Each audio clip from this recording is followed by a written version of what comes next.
Assalamualaikum warahmatullahi wabarakatuh. Saya Cynthia Renaulan dari kelas TMT 3E akan menjelaskan materi tentang sejarah matematika dalam pembelajaran dan beberapa tokoh matematika.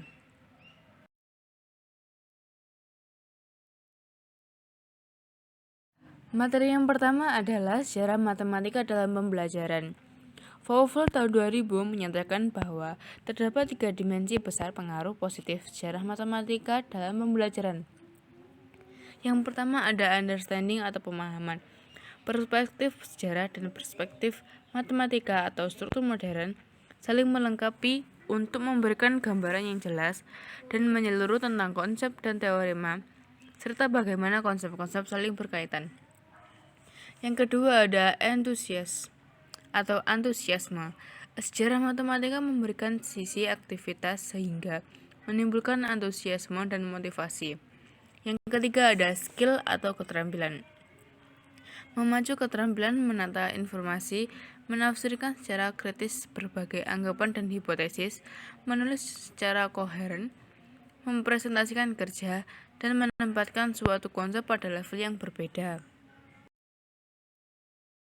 John Fauvel menyarankan beberapa cara yang dapat ditempuh dalam menggunakan sejarah dalam pembelajaran matematika di kelas, yaitu yang pertama, menyebutkan atau menceritakan tentang matematikawan pada zaman dahulu secara menyenangkan. Yang kedua, menyediakan pengantar sejarah untuk konsep-konsep yang baru bagi siswa. Yang ketiga, memacu siswa untuk memahami masalah-masalah sejarah untuk mana konsep yang telah mereka pelajari merupakan jawabannya. Yang keempat, memberi tugas-tugas tentang sejarah matematika. Yang kelima, melengkapi latihan-latihan di kelas atau di rumah dengan menggunakan tulisan-tulisan matematika dari zaman dahulu. Yang keenam, aktivitas drama langsung dengan kegiatan refleksi interaksi matematika. Yang ketujuh, memacu kreasi tampilan poster atau proyek lain dengan topik-topik sejarah. Yang kedelapan, merencanakan proyek tentang aktivitas lokal matematika pada zaman dahulu. Yang kesembilan, menggunakan contoh penting dalam sejarah matematika untuk menggambarkan teknik-teknik atau metode-metode matematika. Yang kesepuluh, mengeksplorasi miskonsepsi, kesalahan, atau pandangan lain pada zaman dahulu untuk membantu pemahaman dan penyelesaian kembali akan kesulitan-kesulitan yang dijumpai oleh siswa pada zaman sekarang. Yang ke-11, merencanakan suatu pendekatan pedagogik untuk suatu topik tertentu dengan menggunakan perkembangan sejarahnya. Yang ke-12, merencanakan urutan dan struktur topik dalam silabus pembelajaran dengan landasan sejarah.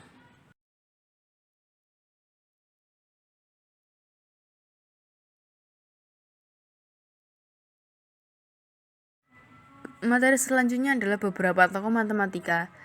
Yang pertama, tokoh matematika ada Pythagoras. Pythagoras yang lahir di Pulau Samos di Turki mendirikan perguruan yang disebut perguruan Pythagoras. Dasar perguruan tersebut adalah bilangan yang mengatur segala sesuatu. Karya perguruan Pythagoras kita ketahui hanya dari tulisan Aristoteles, Euclid, Proclus, Diogenes Laertius, dan lain-lain. Bukti teorema Pythagoras dari perguruan Pythagoras berdasarkan pada gambar geometri. Contohnya 6 sama dengan 1 ditambah 2 ditambah 3. Bilangan-bilangan bersahabat adalah dua bilangan bulat positif. Masing-masing merupakan jumlah dari pembagi-pembagi murni dari bilangan pasangannya.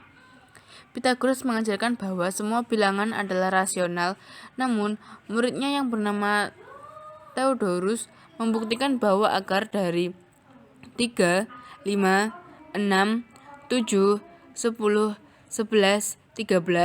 14, 15, dan 17 adalah irasional. Sementara bukti bahwa akar suatu bilangan asli adalah irasional jika dan hanya jika bilangan asli tersebut bukan bentuk kuadrat diberikan oleh Theaetetus. Yang kedua ada Euclid. Euclid dari Alexandria sangat terkenal dalam matematika. Karya terkenal dari Euclid adalah Elemen, yang merupakan kompilasi pengetahuan dan menjadi sumber belajar selama 2000 tahun. Yang terkenal adalah postulat kelima atau postulat paralel. Dengan mengganti postulat ini, kita mengenal geometri non-Euclid. Geometri Euclid adalah geometri yang dipelajari di sekolah. Euclid juga menulis banyak buku lain, tetapi yang dapat bertahan hingga kini terkait matematika antara lain data yang berisi 94 proposisi dan undivisions yang membahas mengenai cara membagi sebuah bangun menurut perbandingan yang diberikan. Yang ketiga ada Archimedes. Archimedes berasal dari Syracuse, Pulau Sisilia yang menjadi koloni Yunani. Ia sering disebut sebagai matematikawan terbesar sebelum Isaac Newton.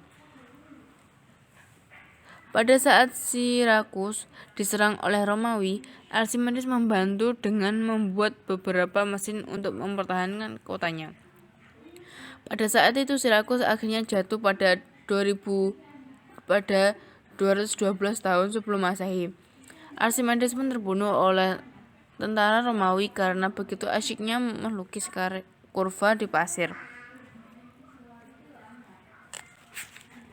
Yang keempat ada Brahmagupta. Brahmagupta adalah kepala observatori astronomi di Ujjain yang merupakan pusat perkembangan matematika India saat itu. Karya terpenting adalah Brahmasputa Siddhanta yang ditulis di Binmal, ibu kota dinasti Gurjara. Sebagai pelengkap karya di atas, Brahmagupta juga menulis Kandakadiaka pada tahun 665 saat ia berusia 67 tahun. Brahmasputa Siddhanta memuat 25 bab. Dalam Brahmasputa Siddhanta, ia mendefinisikan nol sebagai hasil pengurangan sebuah bilangan dengan dirinya sendiri. Brahmagupta juga memberikan aturan aritmatika dalam istilah untung atau bilangan positif dan istilah rugi atau hutang atau bilangan negatif. Brahmagupta juga memberikan metode perkalian yang menggunakan nilai tempat yang menjadi cikal bakal cara perkalian kita. Terdapat 3 metode yang dinyatakannya dalam Brahmasputa Siddhanta.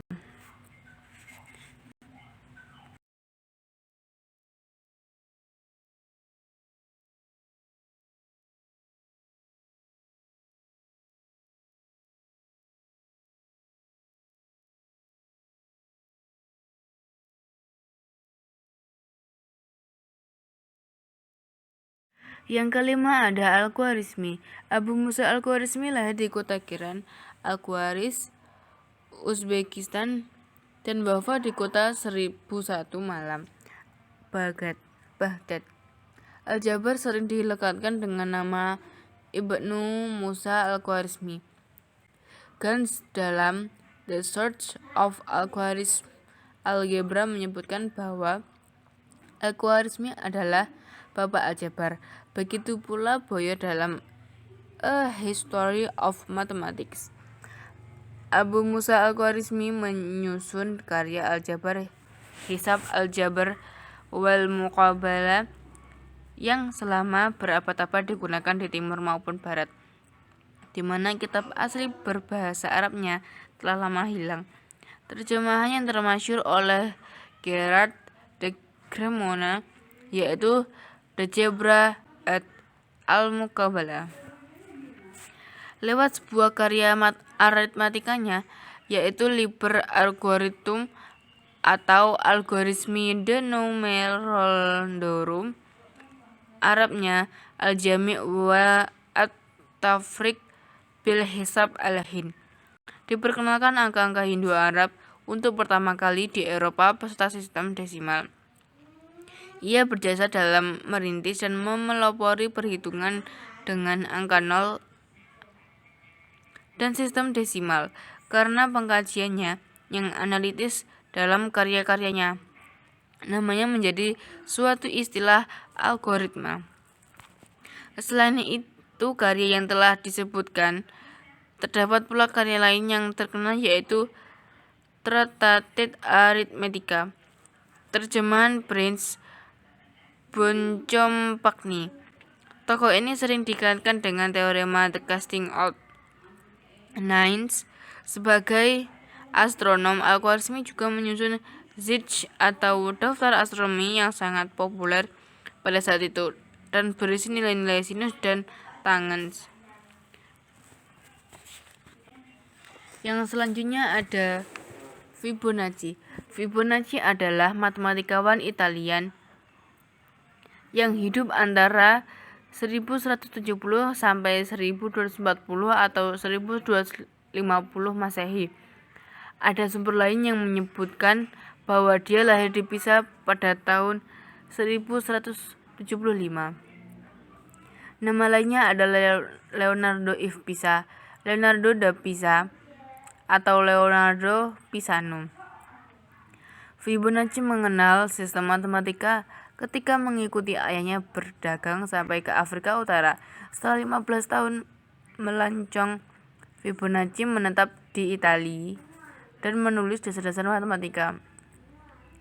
Tulisannya antara lain adalah Liber Abaci, Practica Geometrica atau Practical Geometry, Flos Liber Quadratorum, dan A Letter to Master Theodorus. Yang selanjutnya ada Descartes. René Descartes selain belajar filsafat, ia juga mempelajari matematika dari buku Clavius. Ia mulai belajar matematika sejak tahun 1618. Tahun 1623, ia berhubungan dengan Mersenne, seorang matematikawan di Paris. Korespondensi ini meneguhkan untuk bergelut dengan ilmu pengetahuan. Karena dorongan kolega-koleganya, ia lalu menerbitkan Discours de la méthode pour conduire sa raison et chercher la vérité dans les sciences, sebuah karya sains. Karya ini dilengkapi dengan 3 appendix, yaitu La Dioptrique tentang optika, Les Moteurs tentang meteorologi, serta La Geometrie. Karya terpenting terletak pada La Geometrie yang membahas mengenai matematika. Dalam karya ini terdapat ide geometri analitik, yaitu adalah masalah yang memuat gagasan mengaitkan geometri dan aljabar. Sebagai penghormatan kini, koordinat silang kita namakan koordinat Cartesian atau Cartesius. Karya yang penting lainnya adalah Principia Philosophia yang dipublikasikan di Amsterdam tahun 1644. Yang selanjutnya ada tokoh Fermat. Pierre Fermat mula-mula belajar di Universitas Toulouse, lalu tahun 1620 di Bordeaux. Dari Bordeaux, ia pindah ke Orleans dan menyelesaikan studi hukum di sana. Ia lalu bekerja sebagai pengacara sekaligus terpilih dan masyhur di parlemen. Tahun 1636 dimulai kota antara Mersenne dengan Fermat. Selama tahun 1643 hingga 1654, ia tidak lagi mengajar di Paris namun banyak mengenal teori bilangan walaupun kurang disenangi pada saat itu. Fermat mulai berkorespondensi dengan Blaise Pascal tahun 1654. Dari sini terungkap idenya mengenai teori probabilitas. Kini, Fermat dan Pascal dihormati sebagai pendiri teori probabilitas. Dalam buku New Account of Discoveries in the Science of Numbers tahun 1659, banyak memuat metode antara lain untuk menunjukkan bahwa setiap bilangan prima berbentuk 4k+1 dapat ditulis sebagai jumlah 2 bilangan kuadrat namun tidak detail. Di kemudian hari, Euler membuat bukti yang lebih rinci.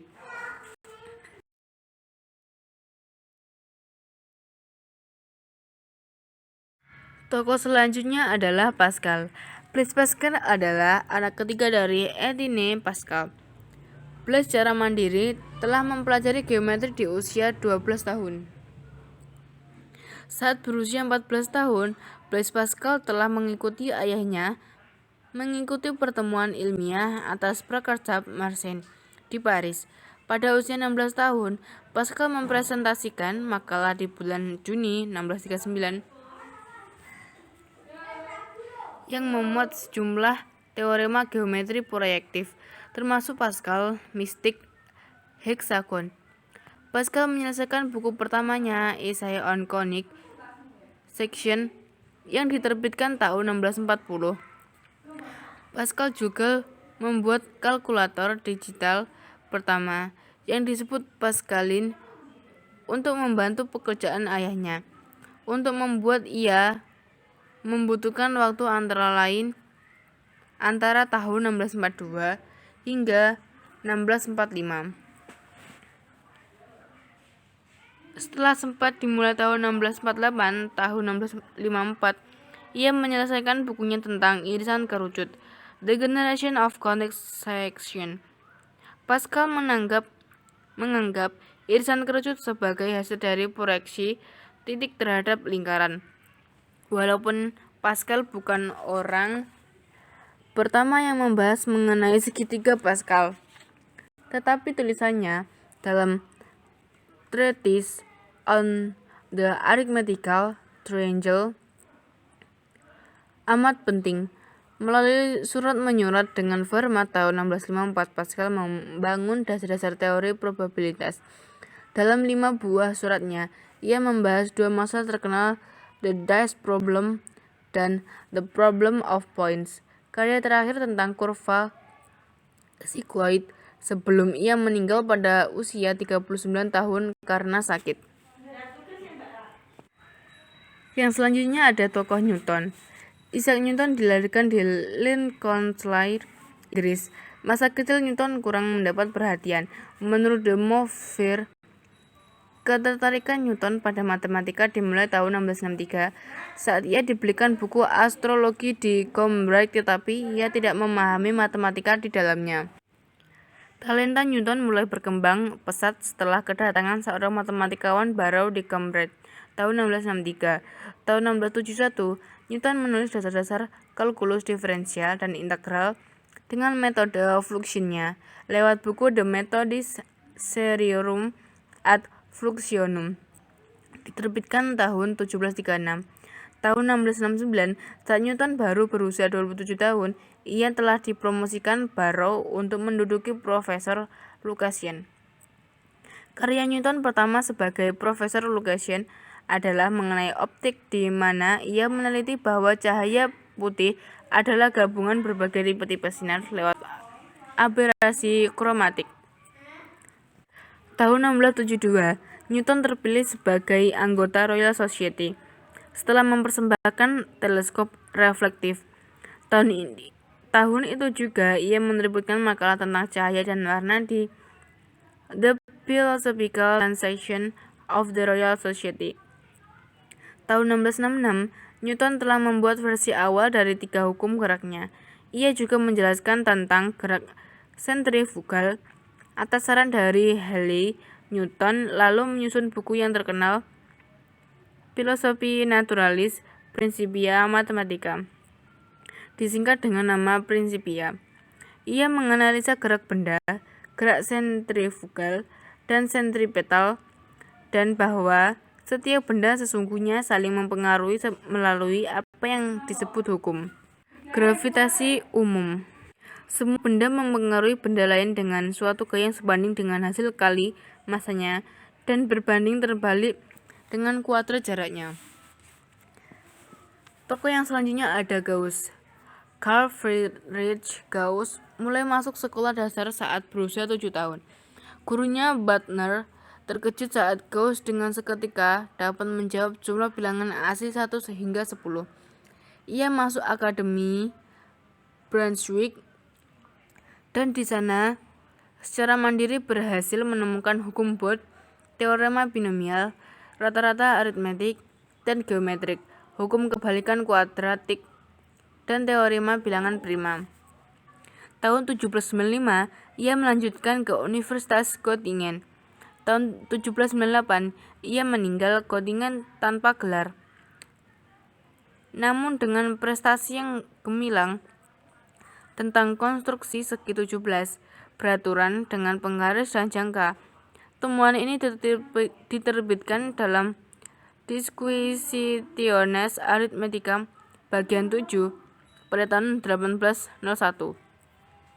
Gauss kembali ke Brunswick dan menyelesaikan studi sarjana di Universitas Helmstedt dengan disertai mengenai teorema fundamental aljabar. Antara tahun 1820 hingga 1830, Gauss telah menerbitkan lebih dari 70 makalah. Sejak tahun 1820, Gauss juga telah tertarik dengan eksistensi geometri non-Euclid, namun tidak mempublikasikannya. Gauss juga tertarik dengan geometri diferensial dan menerbitkan Disquisition Generales Kirchhoff Pacific kurva tahun 1828. Tahun 1832, Gauss dan Weber menyelidiki teori magnetisme terestrial. Hingga tahun 1840, ia telah menerbitkan 3 buku mengenai subjek ini. Gauss dan Weber juga menemukan banyak hukum fisika dan diterbitkan dalam kurun 1836 sampai 1841. Gauss terkenal karena kesabarannya. Ia seringkali telah mengetahui suatu metode atau masalah, tetapi tidak merasa perlu mempublikasikannya, bahwa amat menghargai matematikawan lain yang menemukan kembali. Tokoh selanjutnya ada Cantor. George Cantor terkenal sebagai penemu teori himpunan. Kontribusinya ini mengubah wacana matematika. Pada 1870, Cantor berhasil menyelesaikan soal ketunggalan representasi fungsi atas deret trigonometri yang tak dapat dipecahkan sebelumnya. Cantor menerbitkan makalah yang mendefinisikan bilangan irasional sebagai bilangan rasional yang konvergen tahun 1870. Cantor membuktikan bahwa himpunan bilangan rasional dan bilangan aljabar adalah terhitung atau countable tahun 1873.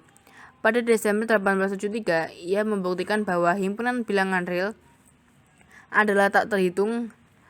Tahun 1874, Cantor mengajukan soal, apakah ada korespondensi 1-1 titik-titik pada satu satuan luas dengan satu satuan panjang, yang akhirnya diselesaikan Cantor sendiri, bahwa ada korespondensi 1-1 titik-titik pada interval 0, 1 dan titik-titik pada ruang berdimensi P. Selama kurun waktu 1877 hingga 1882, Cantor mengirim karyanya tentang landasan teori himpunan ke jurnal Creel, jurnal Mathematics Annalen, dan jurnal Acta Mathematica. Makalah pentingnya yang terakhir tentang teori himpunan terbit tahun 1895 dan 1897 di Mathematics Annalen tentang aritmetika transfinite. Di makalah kedua terdapat teorinya tentang well-ordered set dan bilangan ordinal. Tahun 1897, ia menemukan sebuah paradoks dalam teori himpunannya. Cantor mengalami depresi tahun 1884 karena kekhawatirannya dalam matematika dan hubungan yang kurang serasi dengan Kronecker.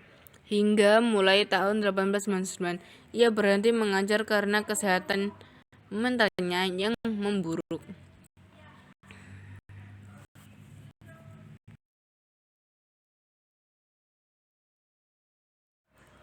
Sekian materi yang bisa saya sampaikan. Semoga bermanfaat bagi kita semua. Wassalamualaikum warahmatullahi wabarakatuh.